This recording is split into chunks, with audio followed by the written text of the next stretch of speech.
go get it. Try to tell them get a bag, but niggas ain't get it. For all the shit I never had, I'ma go get it. These niggas ain't with me, remember them days when I ain't have a penny. Remember them days in the slum we were robbing and clutching the semis. Yo, brother, what's good, YouTube, man? This is CL. Welcome back to StonerLife TV, man. If you're a stoner, this is the place to be, man. You don't do my little lean coat this week. Everything's on beat, man. We back at it again with another. I ain't got what's going on, man. And next up, we got the man who actually killed the most people in history. Official video. Now look, man. Obviously some scientific stuff. Something new I wanted to check out, bro. If y'all new to this channel, if y'all like these videos, like this, y'all just let me know down below, bro. But I ain't for the hold y'all. We finna get into this video. If y'all new to the channel, y'all make sure y'all leave a like on this video. Make sure y'all comment down below for the video y'all want me to add to next. Y'all make sure y'all please hit that subscribe button, bro. Let's get right into this video. The man who accidentally killed the most people in history. Let's see what's going on, bro, because I just want to know. One single scientist created 3 inventions that accidentally caused the deaths of millions of people, including himself. Not only that, they decreased the average intelligence of people all around the world, increased crime rates, and caused 2 completely separate environmental disasters that we are still dealing with today. Part of this video is sponsored by Ren. More about them at the end of the show. In 1944, as a young chemist who had just finished his master's, Claire Patterson went to work on the Manhattan Project, building the first nuclear weapons. His job was to concentrate uranium-235, the fissile fuel for bombs, from the much more common uranium-238. And this required huge machines, mass spectrometers, which separated... Okay, before I can get any farther. I'm gonna understand some things, and there's some things I'm obviously not gonna understand, so I don't need to be judged. Thank you. It required huge machines, mass spectrometers, which separated the 2 types of uranium by their slight difference in mass.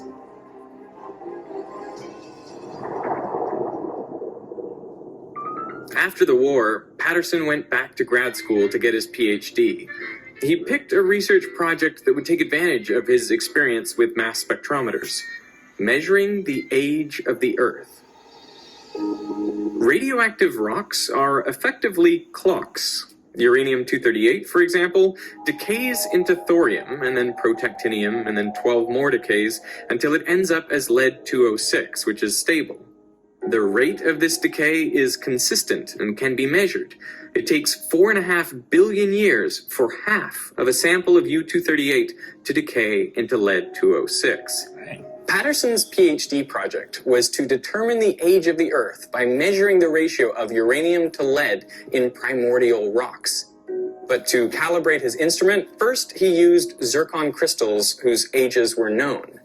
Zircon is ideal for this purpose because when it forms, it contains trace amounts of uranium, but absolutely no lead. So any lead that you later find inside a zircon, you know must be the product of a uranium decay. Now, Patterson was tasked with measuring the lead content, and another student, George Tilton, measured uranium. Tilton's uranium measurements were fine. They matched predictions. But Patterson's lead measurements were all over the place, and they were many, many times higher than they expected. We take George's uranium and my lead. Not right, Patterson. There was lead there that didn't belong there. So where was all this extra lead coming from? That mystery would take over the rest of Claire Patterson's life and bring him to the literal ends of the Earth.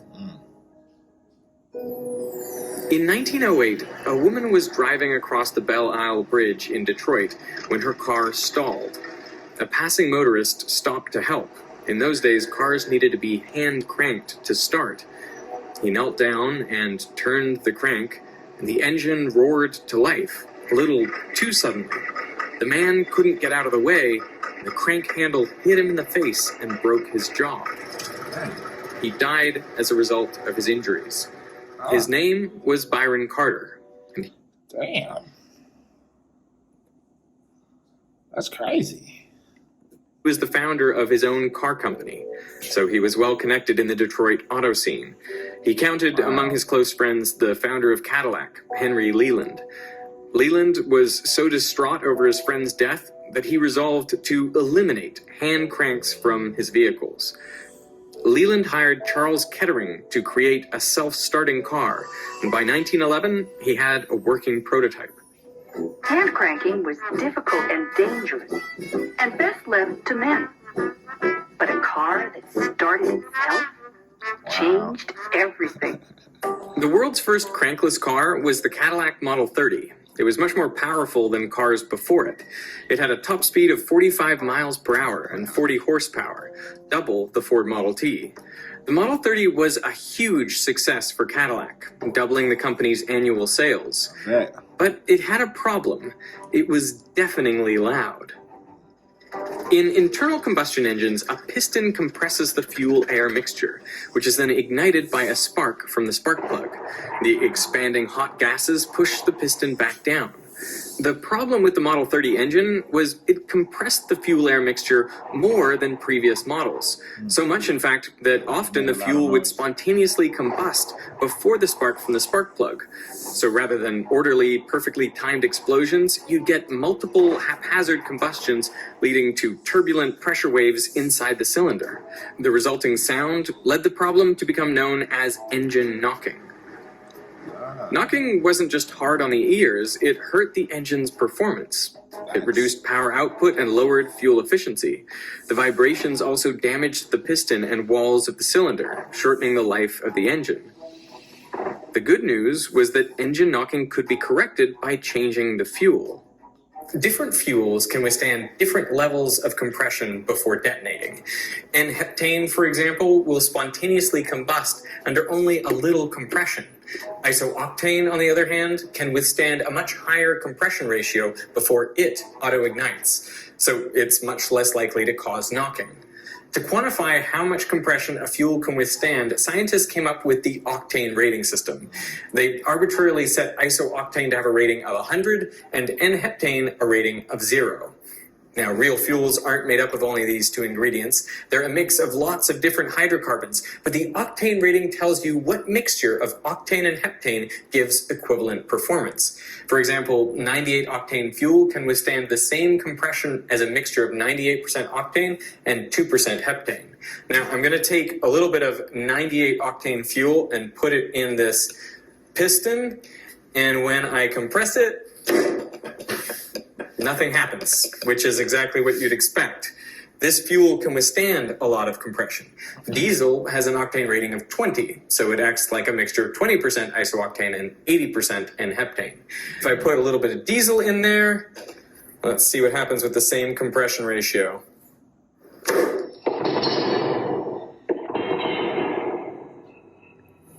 There you go. You get a little explosion in there. That's because this is a low-octane fuel. I mean, that's what diesel's meant to do. You compress it and it ignites. But you don't want this sort of fuel in an engine with spark plugs. The reason fancy cars demand high-octane fuel is to prevent knocking in their high-compression, high-performance engines. Kettering wanted to find an additive which would increase the octane rating of ordinary fuel and eliminate knocking in high-compression engines.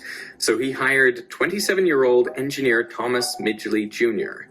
Midgley experimented with all sorts of compounds, from melted butter and camphor to ethyl acetate and aluminum chloride. He later wrote most of them had no more effect than spitting in the Great Lakes. Ethanol was an interesting exception. It did stop the knocking, but you needed a lot of it, about 10% of the fuel mixture for it to be effective. That much ethanol would be expensive and hard to turn a profit on. And Midgley was really after an additive that was cheap, easy to produce, and effective even at low concentrations. So he kept trying. Then he hit on tellurium. It worked wonderfully as an anti-knock agent, but it had a terrible smell. You couldn't get rid of it by changing clothes or bathing. His wife was so offended by the stench that he had to sleep in the basement for 7 months. Yeah. Midgley wrote, "I don't 7 months, baby? Oh, man. Jeez. think that although this doubled the fuel economy, humanity would suffer this smell." On December 3rd, 1921, after 5 years of working on the problem, Midgley found what he thought was the perfect solution: tetraethyl lead.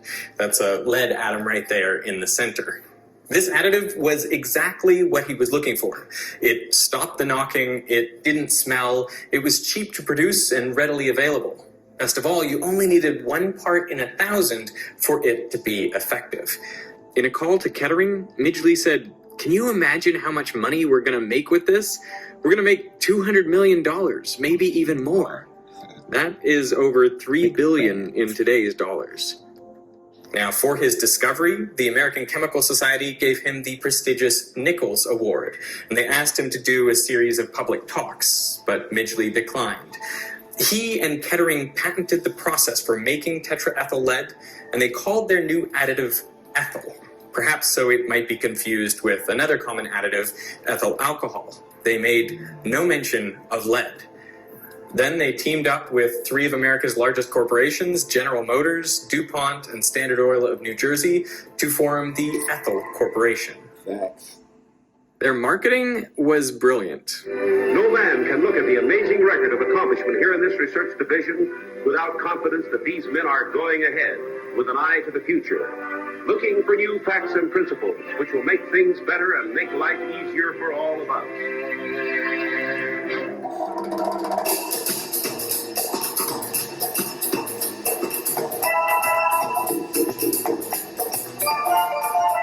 At the 1923 Indianapolis 500, the top 3 finishers all used ethyl, and the demand for leaded gasoline took off. To keep up, Ethyl Corporation had to build a new chemical plant in New Jersey, but the project began terribly. Within 2 months of operating, dozens of workers fell ill with lead poisoning. 5 of them died. To address the public outcry, Midgley held a press conference, and there he poured tetraethyl lead onto his hands, and he inhaled it for a full minute. He claimed he could do this daily without harm. But Midgley knew the dangers. The reason he had turned down the public talks was because he spent much of 1923 in Florida, where he himself was recovering from lead poisoning. He didn't go anywhere near his company's product if he could help it. Lead is dangerous even in small doses. It mimics calcium in our bodies, so there's no efficient way to get rid of it. And like calcium, lead can be stored in bones for years, meaning it can continue to poison the body long after the initial exposure. The organ most sensitive to lead is the brain. Lead breaks down the myelin sheath around axons and prevents the release of neurotransmitters. That's why common symptoms of lead poisoning are headaches, memory loss, and tingling in the hands and feet. And children are particularly susceptible. Lead exposure can cause permanent learning disorders and behavioral problems. And the dangers of lead had been known for hundreds of years. Already in 1786, Benjamin Franklin remarked that lead had been used for far too long, considering its known toxicity. You will observe with concern how long a useful truth may be known and exist before it is generally received and practiced on. He would have been aghast to learn that nearly 150 years later, scientists planned to add lead to fuel. Doctors and public health officials from MIT, Harvard, Yale, and the U.S. Health Service wrote to Midgley and warned them against producing tetraethyl lead. They called lead a creeping and malicious poison and a serious menace to public health. Their concerns were dismissed. This model shows how just the right amount of fluid containing tetraethyl lead and dye is added to the gasoline. No one doubted that a lot of lead was bad for you, but how much harm could a little lead do? By the 1950s, millions of motorists globally were burning lead in their cars and releasing it into the air. Some of that lead ended up on Claire Patterson's zircon samples, preventing him from determining their age. In 1952, he moved to Caltech, where he built a new lab from scratch. Suspicious of environmental contamination, he tore the electrical cables out of the walls to remove the lead solder. He cleaned the floors and benches daily with ammonia and made sure that air was always being blown out of the lab. To go inside, you had to wear a plastic bunny suit. Patterson basically invented the clean room. Inside that room, he turned his attention to the oldest rocks in the solar system, meteorites. All the original rocks on Earth had long since been destroyed by tectonic activity. But meteorites come from asteroids, which formed around the same time as Earth. They have just been drifting through space until they entered the Earth's atmosphere. So the best way to measure the age of the Earth was to measure the age of meteorites. Patterson measured 5 meteorites, each with 3 different radiometric dating techniques, and he found they were all 4.55 billion years old. That number is within 0.15% of the currently accepted value for the age of the Earth. Before Patterson's experiment, people thought the Earth was 1 billion years younger. So Patterson had done it. He measured the age of the Earth, but he wasn't done getting rid of lead contaminants. Public concern about lead exposure had continued to grow. But President of Standard Oil, Frank Howard, pushed back, saying, "We do not feel justified in giving up what has come to the industry like a gift from heaven on the possibility that a hazard may be involved in it." Scientists funded by the Ethel Corporation claimed that lead was a natural part of our environment, and therefore not harmful to people. But Patterson wondered, just how natural is the lead in our environment? And he had just the skills to find out. He began by measuring lead in the oceans. If it were natural, he expected the concentration of lead to be the same regardless of depth. But if lead pollution had increased recently, it would be more concentrated near the surface. He took samples in the Pacific and Atlantic Oceans down to a depth of 4 kilometers. And sure enough, lead concentrations were nearly 10 times higher near the surface. Lead pollution was clearly recent, but when exactly had it occurred? To find out, Patterson had to go to Greenland and Antarctica. Ice cores record the level of lead in the air going back thousands of years. The levels of lead in the atmosphere have been elevated for the last 4,500 years. All of it is due to human activity, mainly smelting ores to make metal. You can see the rise and fall of the Greek and Roman empires, the dip caused by the Black Death in the 1300s, and of course the spike in the 20th century due to industrialization and tetraethyl lead. Yeah. So what did this do to people? Well, Patterson looked at the lead levels in the teeth and bones of recently deceased Americans, and for comparison, he measured the lead in bones and teeth of Peruvian and Egyptian mummies. Since they lived over 1,600 years ago, they would have been exposed to much less lead in their lifetimes. He expected to find modern Americans had about 100 times as much lead in their bones, but results showed it was closer to a factor of 1,000. 20th century Americans had 1,000 times more lead in their bones than their ancestors. Studies of baby teeth revealed that even lead exposure well below the level considered safe resulted in delayed learning, decreased IQ, and increased behavioral problems. And there's a broad consensus on the part of everybody except the lead industry and its spokesman that lead is extremely toxic at extremely low doses. A follow-up study showed that those with higher levels of lead in their baby teeth were many times more likely to fail out of high school. As a result of studies like these, the CDC's guidelines for the acceptable level of lead in children's blood dropped from 60 micrograms per deciliter down to 3.5. And as far as we know today, there is no safe level of lead. Globally, lead is believed to be responsible for nearly 2/3 of all unexplained intellectual disability. According to a study published in 2022, more than half of the current U.S. population, that's 170 million people, were exposed to high levels of lead in early childhood. Those born between 1951 and 1980 are disproportionately affected. The authors estimate that in aggregate, lead caused a loss of more than 800 million IQ points.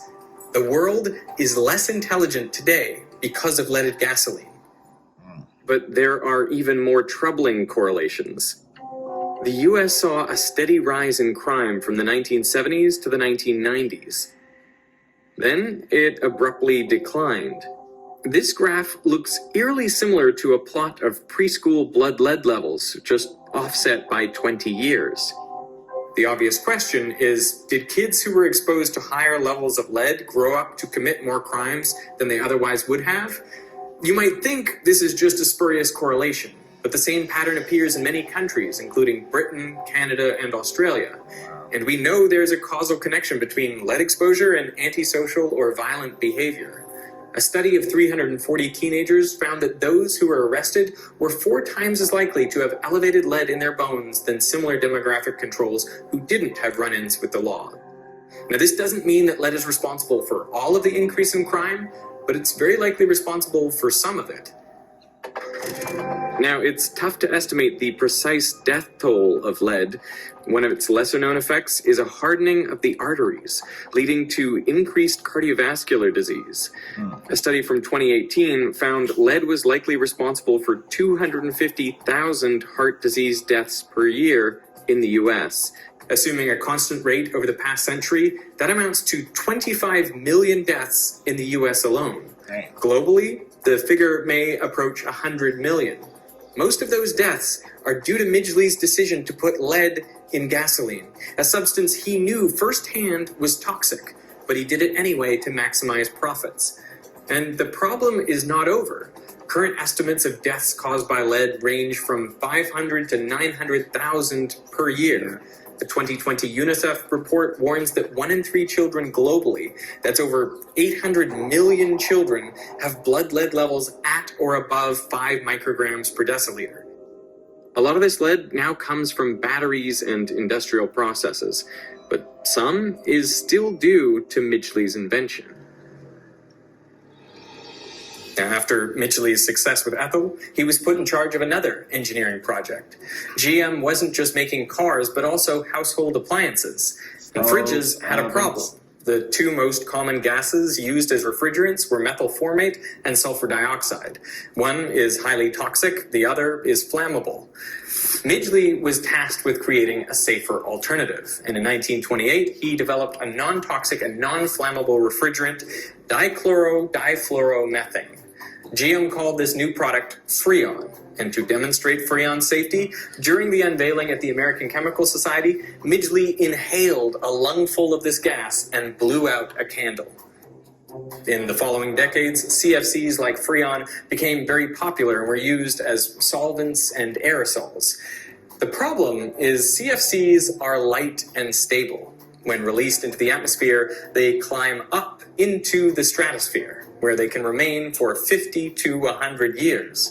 But if a CFC molecule is hit by an ultraviolet photon of just the right energy, it breaks apart, releasing a chlorine atom. And this chlorine atom can then react with ozone, breaking it apart into chlorine monoxide and oxygen gas.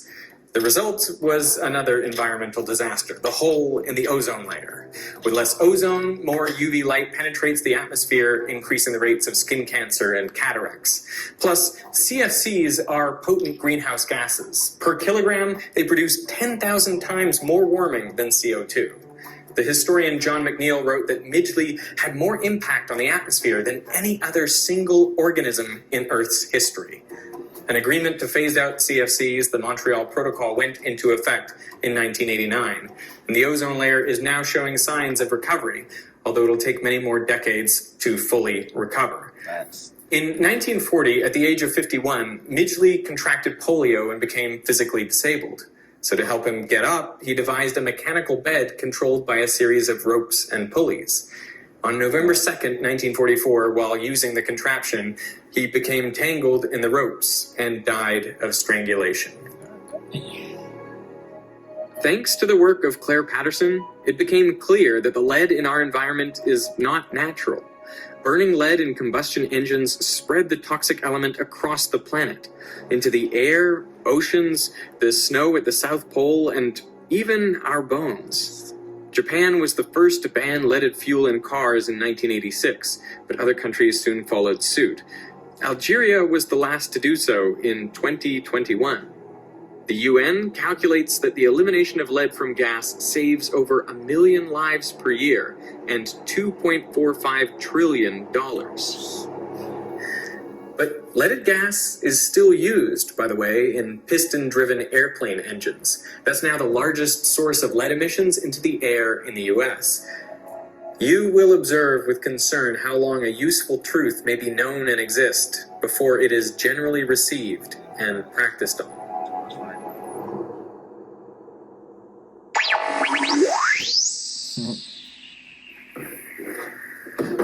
When I first learned about Thomas Midgley and Claire Patterson, I was amazed by how much harm or how much good a single person could do to the environment, which brings me to the sponsor of this video, REN, an organization that's taking action. Shout out to REN, man. And shout out to, what it is, Virtuism, I think. But yeah, man, y'all let me know if y'all like videos like this, man. We're just trying to check it out real quick. Quick little learning lesson for y'all, for me too. But yeah, that's it for this video. Y'all make sure y'all do like the video. Make sure y'all comment down below for my videos y'all me out to next. Y'all make sure y'all please hit that subscribe button, bro. We out, man. StonerLife TV.